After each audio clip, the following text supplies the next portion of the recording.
Halo, Assalamualaikum warahmatullahi wabarakatuh.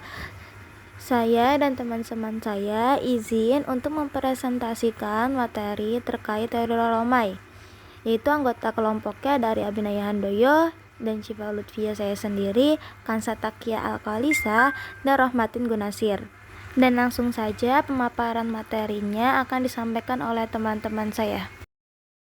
Kenalkan, nama saya Arya Binaya Handoyo dari kelas 2B dengan NIM 240 80 150 38. Dalam kali ini saya akan menjelaskan tentang biografi Rolomei.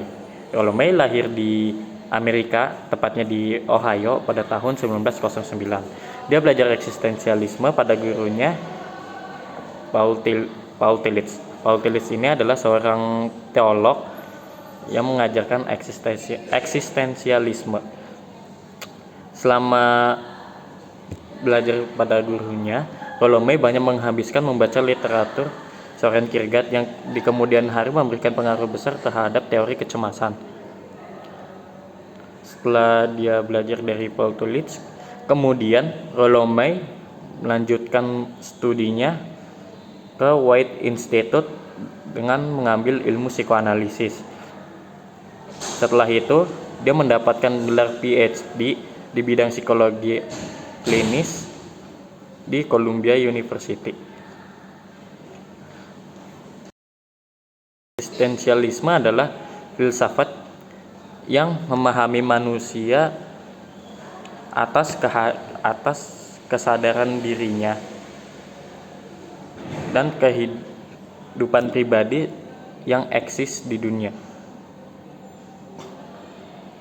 Secara umum, psikologi eksistensialisme adalah cabang psikologi yang membahas terkait kesadaran diri, kecemasan, dan kebebasan manusia. Berbeda dengan Rolomei, Sigmund Freud memandang diri manusia terbagi menjadi 3, yaitu ada id, ego, dan superego. Psikologi eksistensialisme memiliki pengaruh terhadap terapi, terutama pada kesadaran manusia.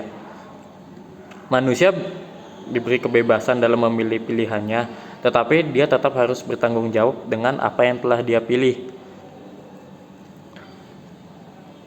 Kecemasan menjadi pendorong manusia untuk tetap tumbuh. Autentitas menjadikan manusia menjalani hidup dengan secara asli, dengan tetap memiliki tujuan dan norma-norma tanpa terbelenggu oleh norma sosial. Kemudian kematian. Sadarkan kematian membuat manusia lebih menghargai kehidupan, bahwa kehidupan itu memiliki arti dan makna. Menurut Rolomei, being menjadi 3, ada unwealth, midwealth, dan eigenwealth. Unwealth di sini adalah manusia dengan lingkungan fisiknya seperti jasad, penyakit, dan kematian. Sedangkan midwealth mencakup manusia dengan sosialnya seperti teman, keluarga, dan lingkungan sosial. Ini juga ada unsur empati, kasih sayang, konflik sosial, kebutuhan akan pengakuan. Selanjutnya ada eigenwealth, ada dengan diri sendiri, yaitu yang dimaksud adalah manusia sadar akan dirinya. Rolomei berpendapat bahwa untuk menjadi manusia seutuhnya, manusia harus sadar akan dirinya, bukan suatu sistem yang dapat diukur. Sebab walaupun manusia itu bebas, tetapi harus tetap bertanggung jawab dengan apa yang dia pilih. Menurut Rolomai, kecemasan adalah tanda bahwa seseorang kehilangan kesadaran atas keberadaan dirinya. Ia melihat kecemasan sebagai bagian alami dari eksistensi manusia, bukan sesuatu yang harus dihindari, tetapi disadari dan juga dikelola. Dengan cara itu, kecemasan juga dapat menjadi pendorong bagi pertumbuhan dan juga kesadaran diri. Menurut Rollo May, kecemasan itu bukan musuh, tetapi tanda bahwa kita sadar akan pilihan dan juga makna hidup. Menurut Rollo May, kecemasan terbagi menjadi dua. Yang pertama ada kecemasan normal. Kecemasan normal ini kecemasan yang umum terjadi dan dialami oleh manusia. Contohnya seperti deg-degan sebelum presentasi, cemas sebelum ujian, takut kecewa jika hasilnya jelek. Dan yang kedua itu ada kecemasan neurotik. Kecemasan neurotik ini tidak wajar dan juga berlebihan terhadap ancaman, dapat merugikan diri sendiri. Contohnya seperti tidak berani keluar rumah karena takut semua orang menilai jelek. Selanjutnya, tahapan kesadaran diri. Rollo May menguraikan perkembangan being manusia dalam bentuk kesadaran diri. Yang pertama ada innocence, bayi yang belum sadar siapa dirinya. Yang kedua rebellion, remaja yang mulai melawan aturan. Yang ketiga ordinary awareness, mulai sadar dan menerima tanggung jawab. Dan yang keempat creative consciousness, sadar penuh dan hidup dengan makna bahkan saat kondisi sulit. Contohnya seperti saat kamu bangkit dari kegagalan dan berani mencoba lagi, itu termasuk contoh dari creative consciousness. Oke, lanjut. Materi yang akan saya bawakan kali ini yaitu kebebasan dan takdir, yang dimana ini adalah dilema eksistensial. Nah, dari pandangan Rollo May itu sendiri, kebebasan bukan berarti kebebasan mutlak tanpa batas, tetapi kebebasan adalah kemampuan manusia untuk secara sadar memilih respons terhadap situasi hidup. Nah, dan di setiap pilihan itu membawa tanggung jawab. Nah, kesadaran akan kebebasan ini seringkali menimbulkan kecemasan eksistensial yang sudah dijelaskan oleh rekan saya tadi. Nah, karena manusia dihadapkan pada konsekuensi dari setiap keputusan yang ia perbuat. Nah, Rollo May juga menegaskan bahwa kebebasan membawa tanggung jawab dan kesadaran akan kebebasan ini dapat menimbulkan kecemasan, tetapi juga membuka jalan menuju kehidupan yang lebih otentik. Nah, namun kebebasan ini selalu hadir dalam kerangka batasan. Nah, yang disebut oleh Rollo May sebagai takdir atau destiny. Nah, takdir ini mencakup hal-hal yang tidak bisa diubah seperti genetika, lingkungan sosial, kematian, dan masih banyak lagi. Nah, takdir bukan musuh dari kebebasan, melainkan latar yang membuat kebebasan menjadi bermakna. Nah, melalui keterbatasan inilah muncul potensi kreativitas dan pencarian makna hidup. Nah, Rollo May juga menyebutkan bahwa takdir adalah desain alam semesta yang berbicara melalui diri kita sendiri. Nah, dengan demikian, kebebasan dan takdir bukan hal yang saling bertentangan, melainkan saling melengkapi. Tanpa kebebasan, takdir akan menjadi deterministik. Nah, tanpa takdir, kebebasan akan menjadi tanpa arah. Nah, inilah inti dari dilema eksistensial manusia, yang bagaimana memilih dengan sadar di tengah keterbatasan dan menemukan makna di dalamnya. Nah, materi selanjutnya yang akan saya bahas kali ini yaitu cinta dan kehendak sebagai fondasi relasi dan tindakan autentik. Rollo May memandang cinta sebagai tindakan sadar yang disengaja, bukan sekedar emosi spontan yang datang dan pergi. Nah, cinta sejati memerlukan komitmen, tanggung jawab, dan kehendak aktif untuk terus peduli dan mendukung pertumbuhan orang lain, terutama saat menghadapi tantangan. Nah, Rollo May juga menekankan cinta sejati adalah tindakan yang lahir dari kehendak, bukan sekedar emosi. Nah, kehendak dalam hal ini itu adalah ekspresi kebebasan yang memungkinkan seseorang membuat pilihan sadar dan bertindak sesuai dengan nilai-nilai pribadinya. Nah, kehendak bukan sekedar keinginan, melainkan keberanian untuk mengambil tanggung jawab atas keputusan. yang dimana tadi sudah kita bahas ya. Dan namun agar tidak menjadi dominatif atau manipulatif, kehendak harus diintegrasikan dengan cinta. Nah, Rollo May menekankan keseimbangan ini dengan pernyataan kehendak tanpa cinta adalah dominasi. Nah, cinta tanpa kehendak adalah pasif. Nah, integrasi antara cinta dan kehendak ini memungkinkan seseorang menjalani kehidupan yang lebih autentik karena berakar pada kebebasan dan kesadaran diri, sekaligus mengembangkan relasi yang bermakna dengan sesama. Oke, pembahasan yang selanjutnya akan saya bawa yaitu tentang daemoning atau energi dasar kehidupan psikis. Nah, salah satu kontribusi konseptual terbesar May dalam psikologis eksistensial adalah gagasan tentang daemonik ini. Nah, istilah ini merujuk pada kekuatan primal dalam diri manusia yang bersifat alami, yang dimana ini bisa kita garis bawahi, bisa membawa seseorang pada pencapaian kreatif yang luar biasa atau kehancuran yang mendalam. Nah, penting dicatat bahwa daemonik bukan sama dengan istilah daemon atau iblis. Nah, melainkan merupakan fungsi eksistensial yang mewakili energi batin mendalam. Contohnya berupa dorongan biologis, emosional, dan sosial budaya.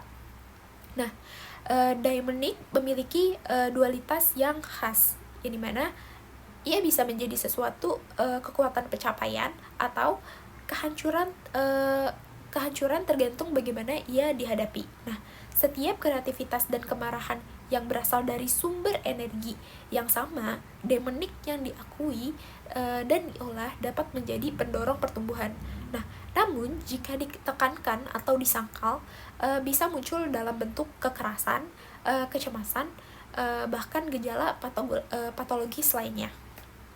Nah, dalam terapi eksistensial itu sendiri, daemonik tidak dimatikan, tetapi melainkan diintegrasikan ke dalam kesadaran. Nah, tujuannya adalah mengarahkan energi ini ke arah yang konstruktif. Nah, ini sangat selaras dengan tujuan terapi eksistensial itu sendiri karena memperluas kesadaran diri, menerima ambiguitas diri atau hidup, dan menumbuhkan tanggung jawab personal. Nah, dalam teorinya Rollo May bahkan mengaitkan daemonik dengan konsep eros atau bentuk cinta yang bersifat kreatif.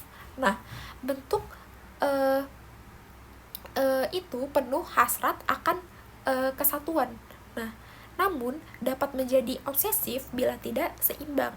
Maka daemonik idealnya diseimbangkan dengan kehendak dan cinta untuk mencegah penyimpangan seperti dominasi atau kepasifan yang ekstrim. Materi selanjutnya yaitu kreativitas dan encounter. Pertama yaitu membangun creative courage, yaitu membiasakan diri untuk membangun sebuah ide walaupun ide tersebut belum sempurna. Jika ide tersebut sudah terbangun, maka kita mencari apa yang udah yakin dalam ide tersebut dan apa yang bikin kita ragu dalam ide tersebut. Yang kedua ialah menemukan masa encounter, yaitu cari kegiatan yang benar-benar membuat kamu terlarut, contohnya seperti menulis, menggambar, atau memecahkan masalah.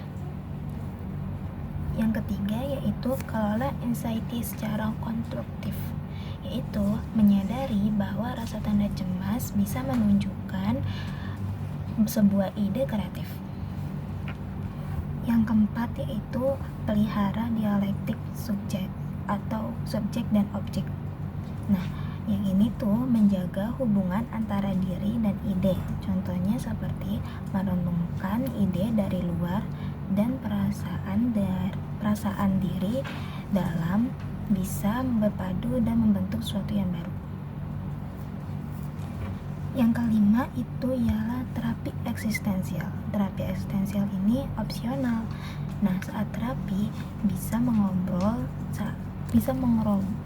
saat momen secara secara mendalam, baik itu tentang perasaan, lingkungan, atau hubungan untuk membantu membuka sisi kreatif.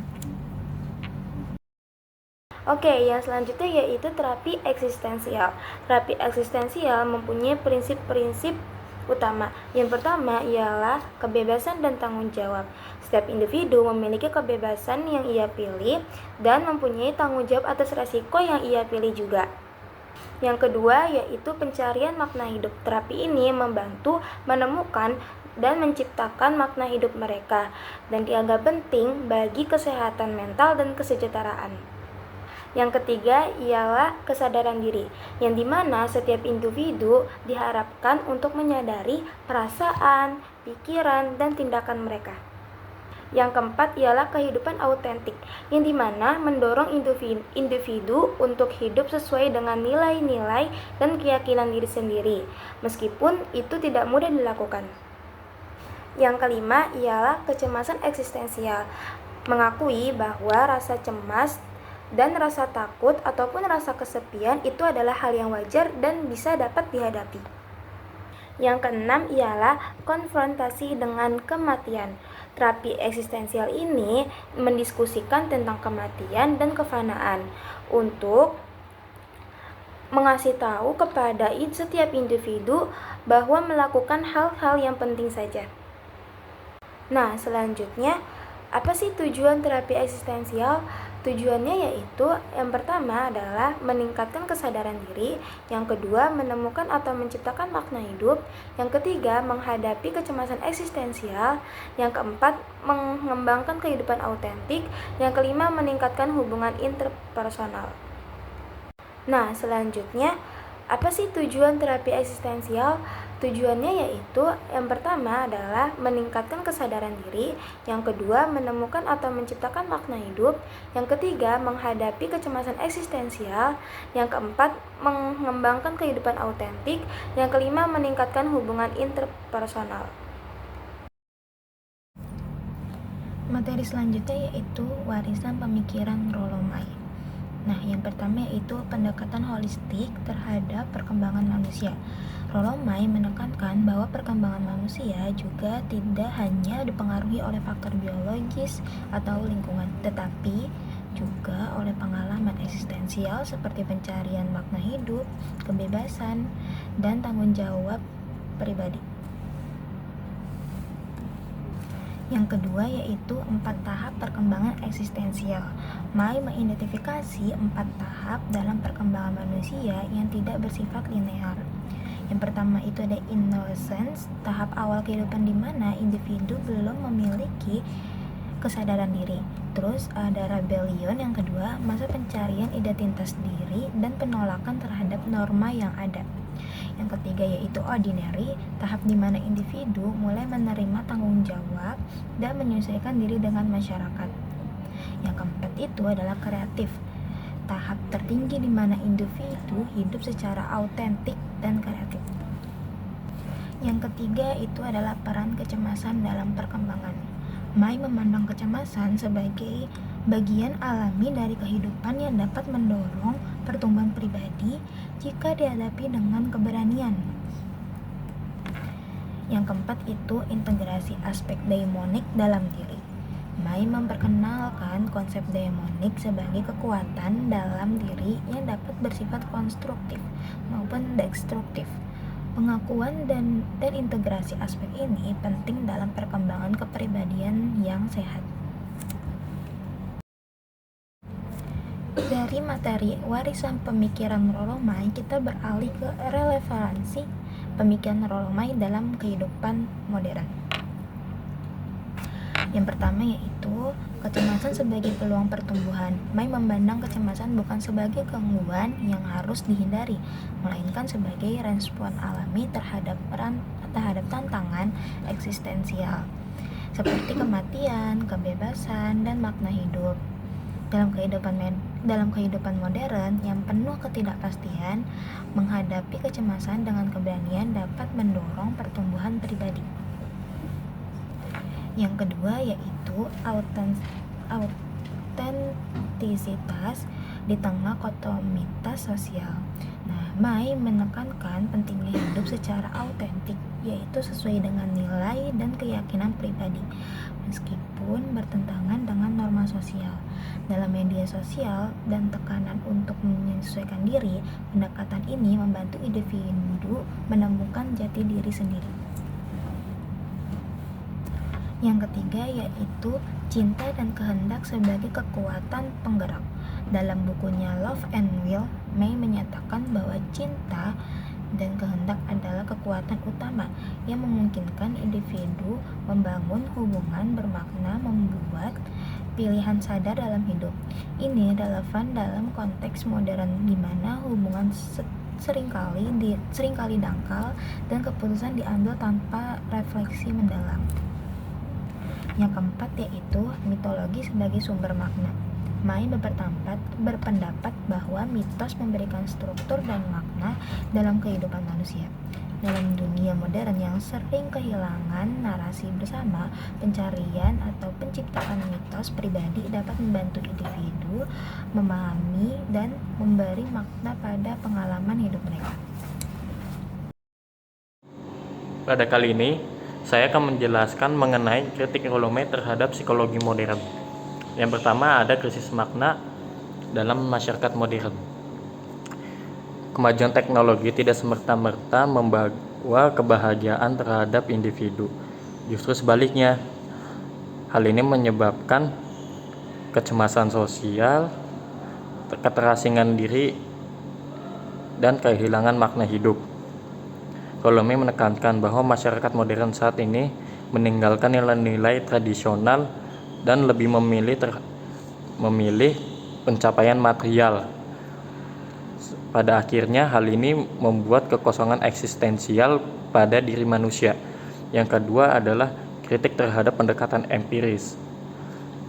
Rollo May mengkritik pendekatan ini karena terlalu empiris dan mengabaikan subjektivitas pada individu.